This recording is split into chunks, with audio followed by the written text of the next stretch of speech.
manusia menurut kalangan Kristen ya benar.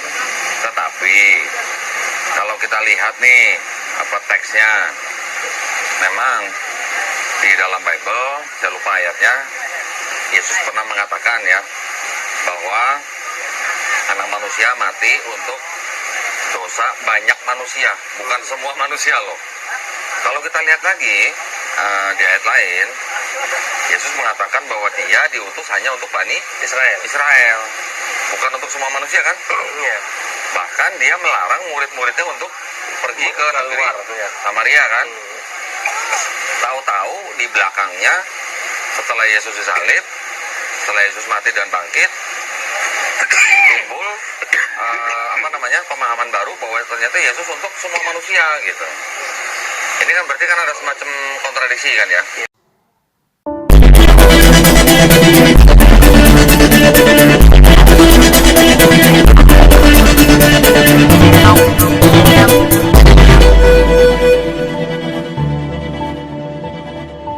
Saudara-saudaraku dimanapun Anda berada yang terkasih di dalam Tuhan kita Yesus Kristus, selamat datang di channel Noverina Solihin.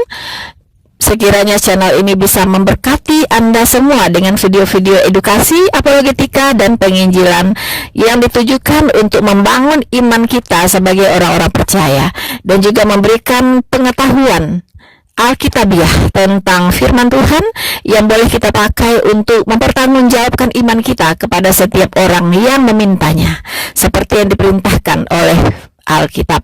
Mohon jangan Anda skip videonya, tontonlah video ini dari awal sampai selesai supaya Anda mendapatkan informasi yang utuh tentang kebenaran yang disampaikan di dalam video ini.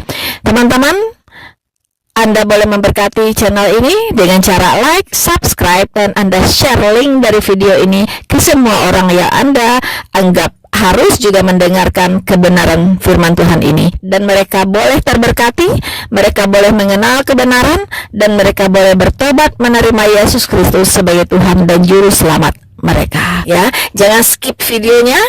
Dan juga untuk memberkati channel ini, jangan skip juga iklannya teman-teman. Saudara-saudaraku yang terkasih di dalam Tuhan, jika Anda rindu untuk memberkati, mensupport, berbagi ya untuk mendukung pelayanan ini, silakan Anda masuk ke description dan di situ ada rekening tujuan yang bisa Anda pakai untuk mensupport pelayanan ini.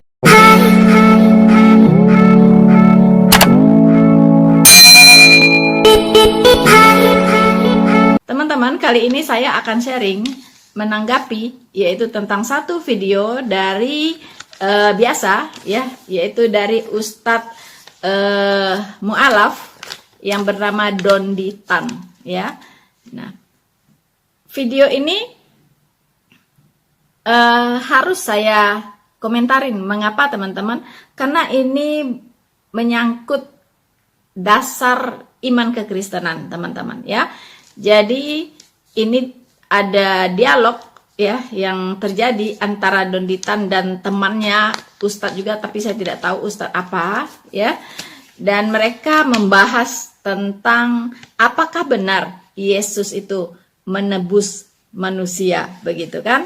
Nah, jadi saya lihat dari pembicaraan antara Donditan ya dengan temannya ini, teman-teman, saya jadi mengerti mengapa Donditan ini murtad, begitu ya. Karena memang dia tidak memahami sama sekali tentang makna penebusan, ya.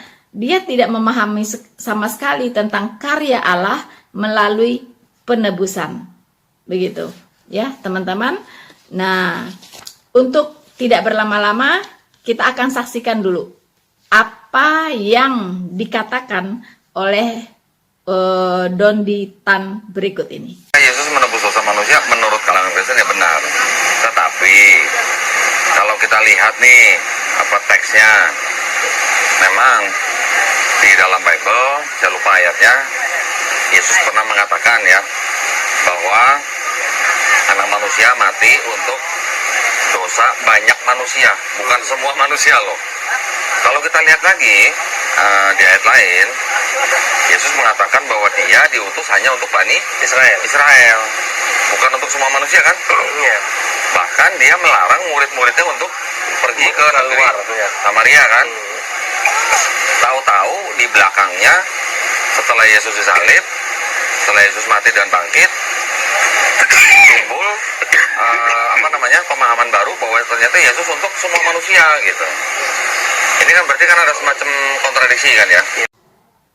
Saudara-saudaraku yang terkasih di dalam Tuhan, setelah kita mendengarkan apa yang dikatakan oleh Don Ditan, ya, dia mengatakan bahwa Yesus itu mati untuk banyak orang, ya. Dia lupa ayatnya di mana, ya.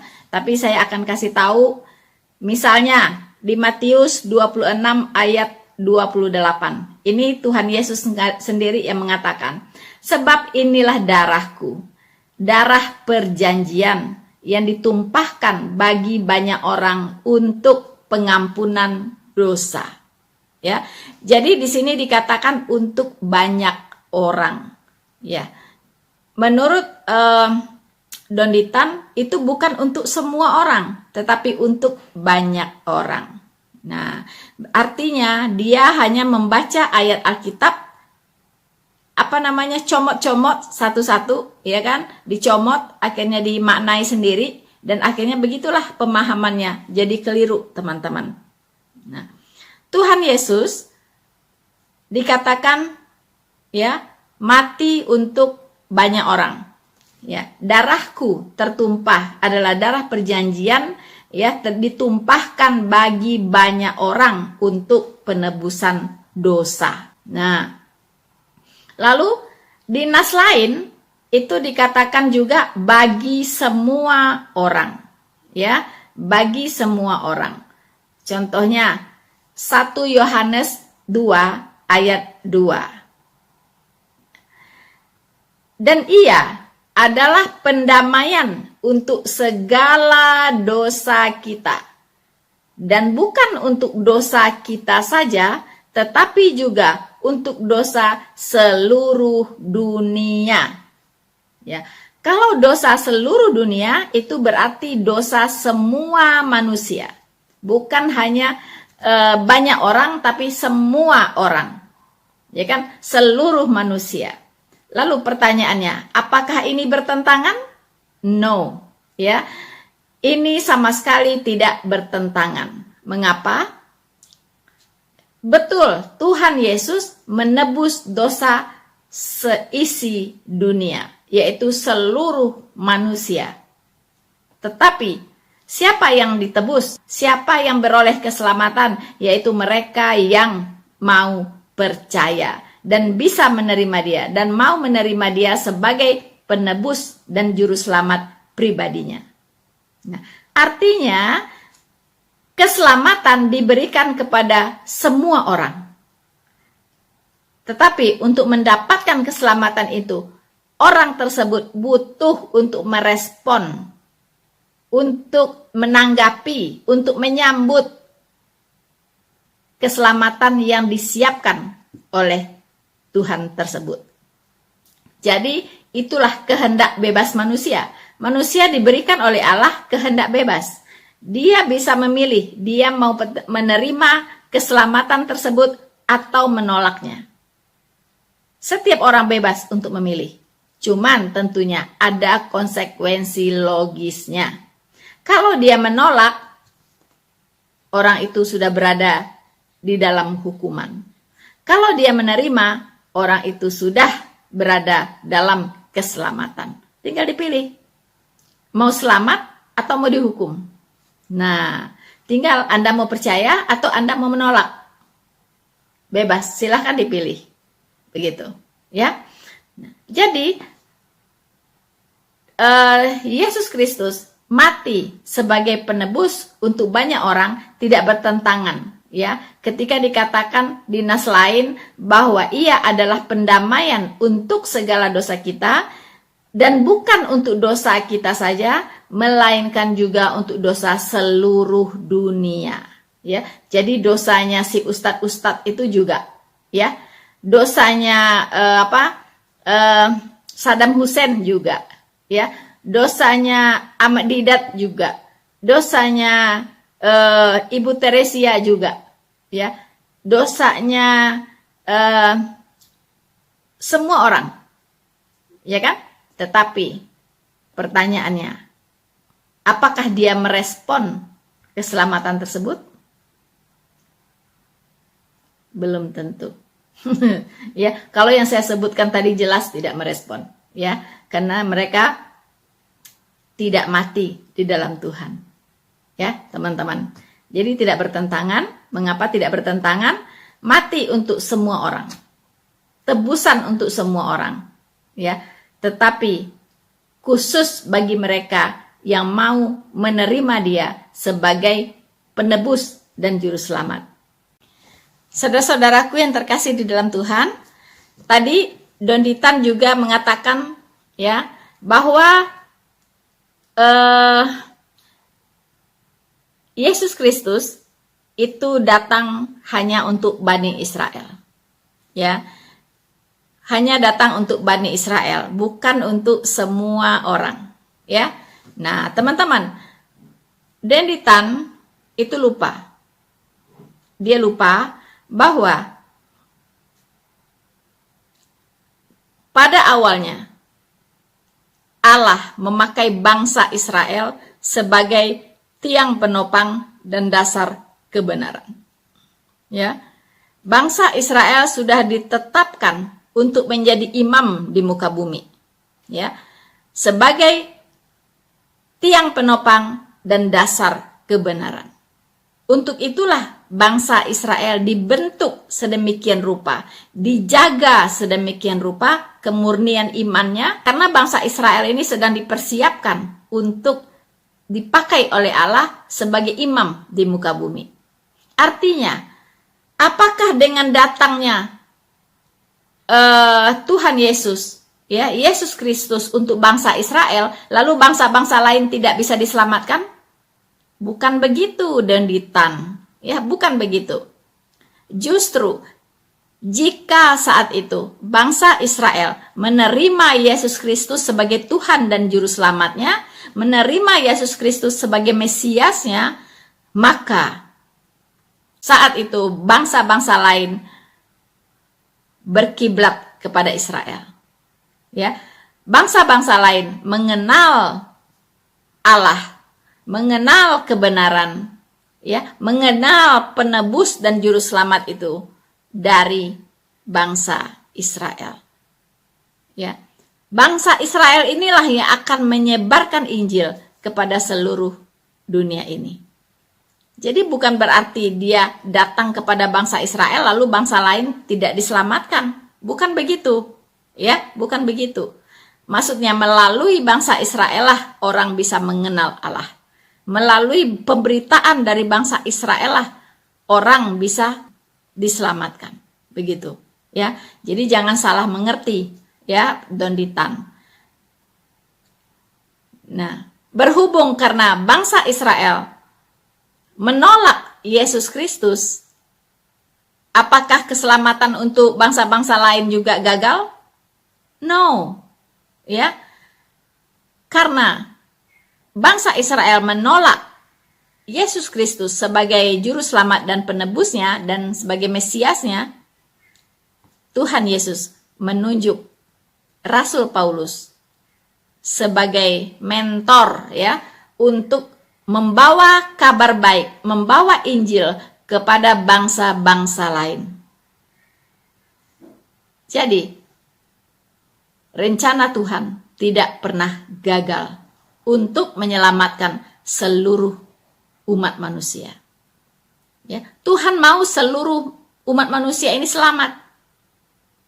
Tapi kan tidak semuanya mau menerima itu.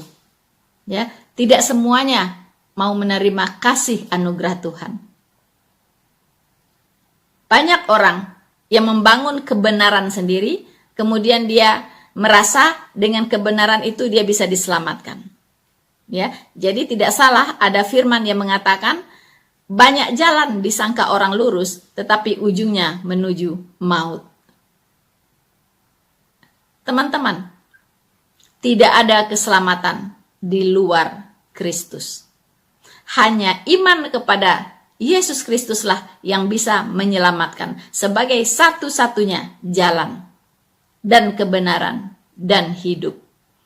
Tidak ada seorang pun bisa datang kepada Bapa di sorga kalau tidak melalui iman kepada Yesus Kristus sebagai Tuhan dan Juru Selamatmu.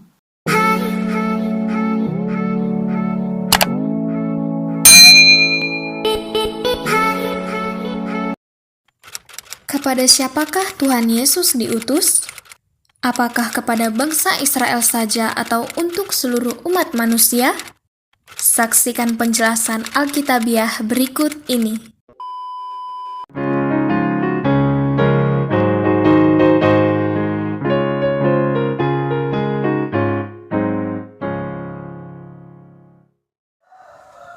Ya, kembali bersama dengan saya, Gembala Re.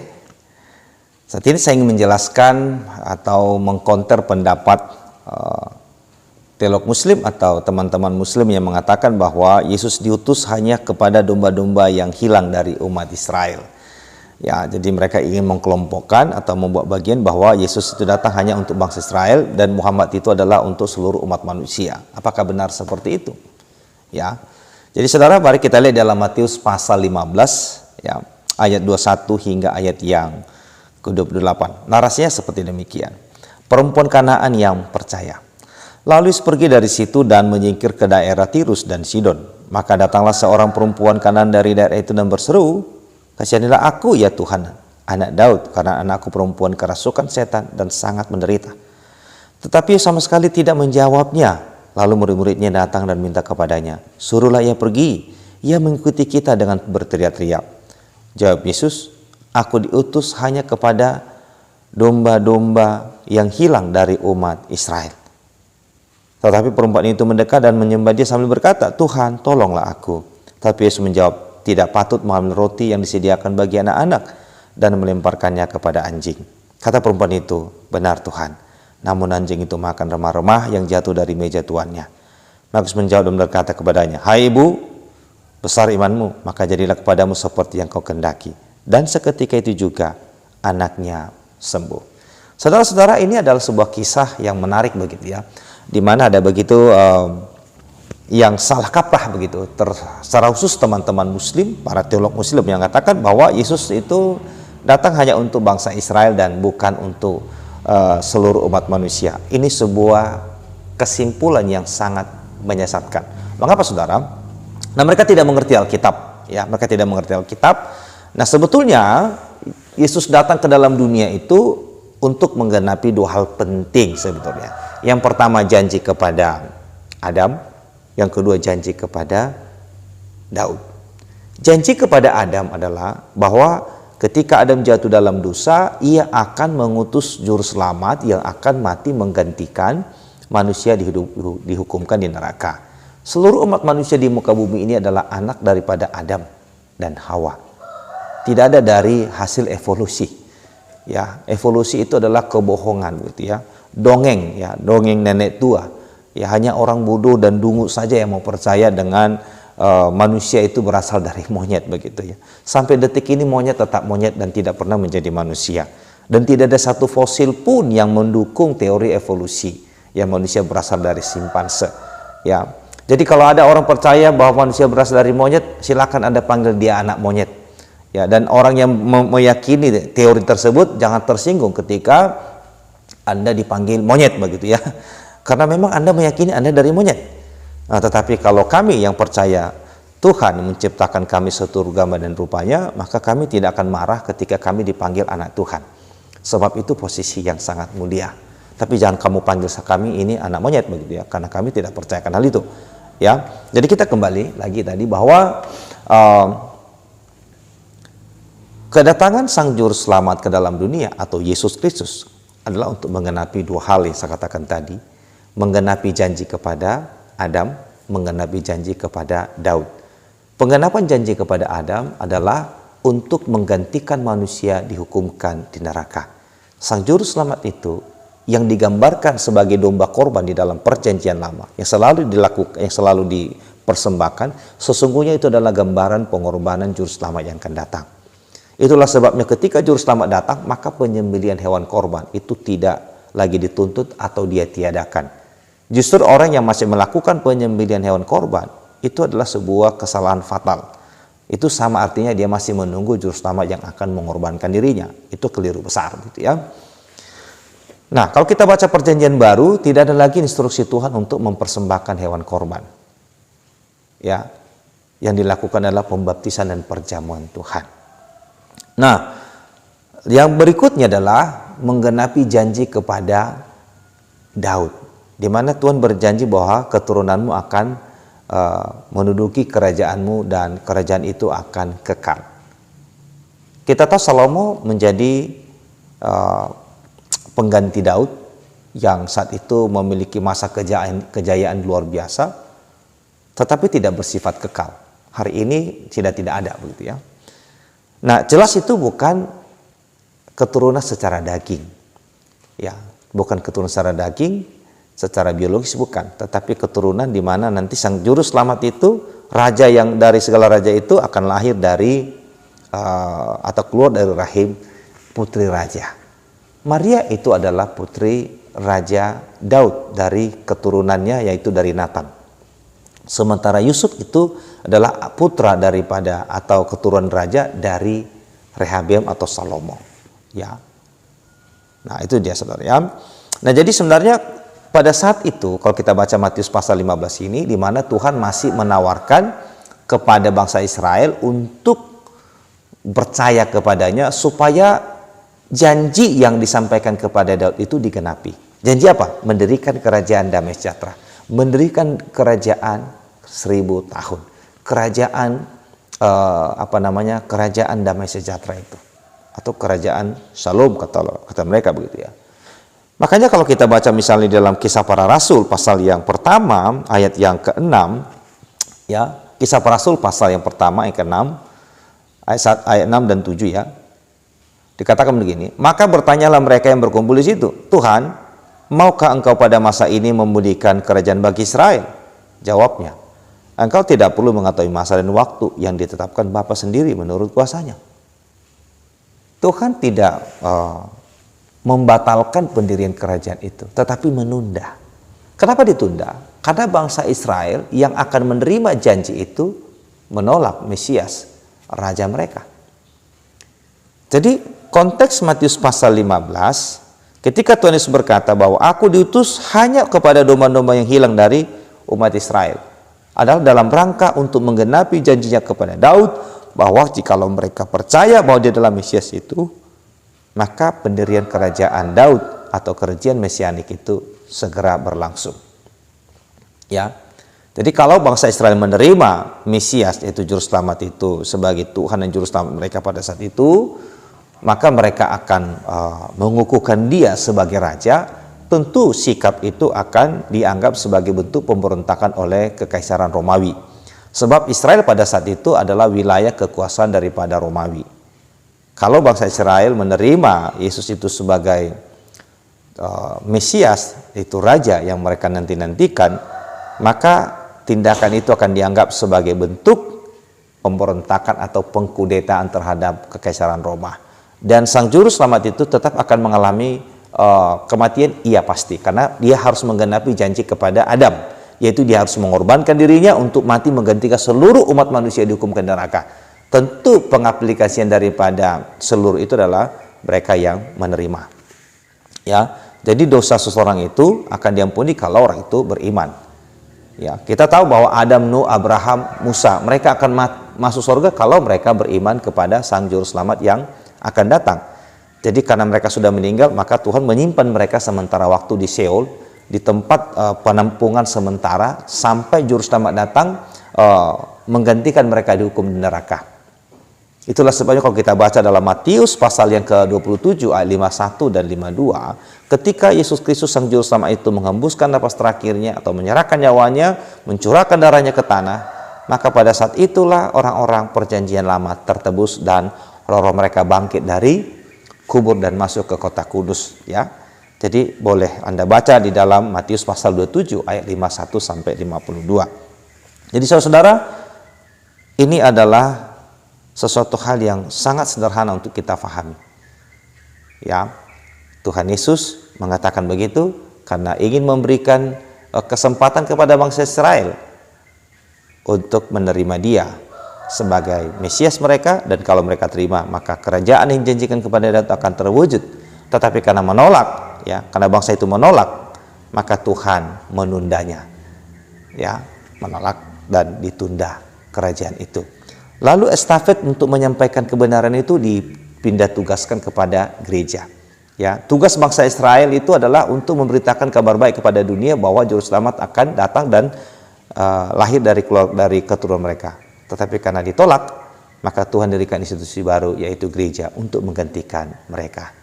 Semoga hal ini membantu Anda memahami kebenaran dengan baik. Tuhan Yesus memberkati.